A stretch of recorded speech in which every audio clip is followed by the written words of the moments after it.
সালাত শেষে পাঠ করার দোয়া ও জিকির। সালাম ফেরানোর পর রসুলাল্লাহ সাল্লাল্লাহু আলাইহি ওয়াসাল্লাম কিছু গুরুত্বপূর্ণ দোয়া ও জিকির পাঠ করতেন। এগুলি সুন্নাত এবং এতে প্রচুর সওয়াব রয়েছে। ১. আস্তাগফিরুল্লাহ ৩ বার। আস্তাগফিরুল্লাহ অর্থ আমি আল্লাহর কাছে ক্ষমা প্রার্থনা করছি। ২. আল্লাহুম্মা আনতাস সালাম ওয়া মিনকাস সালাম তাবারাকতা ইয়া যাল জালালি ওয়াল ইকরাম অর্থ হে আল্লাহ, আপনিই শান্তির উৎস, আপনার থেকেই শান্তি আসে, আপনি বরকতময়, হে মর্যাদা ও সম্মানের অধিকারী। ৩. তসবিহ তাহমিদ তাকবীর সুবহানাল্লাহি ৩৩ বার অর্থ আল্লাহ পবিত্র। আলহামদুলিল্লাহি ৩৩ বার অর্থ সকল প্রশংসা আল্লাহর জন্য। আল্লাহু আকবার ৩৩ বার অর্থ আল্লাহ মহান।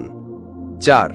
তসবিহের শেষে এই দোয়া, লা ইলাহা ইল্লাল্লাহু ওয়াহদাহু লা শারীকা লাহু লাহুল মুলকু ওয়া লাহুল হামদু ওয়া হুয়া আলা কুল্লি শাইইন কাদির অর্থ আল্লাহ ছাড়া কোনো উপাস্য নেই, তিনি একক, তার কোনো অংশীদার নেই, রাজত্ব তারই, প্রশংসা তারই এবং তিনি সবকিছুর ওপর ক্ষমতাবান।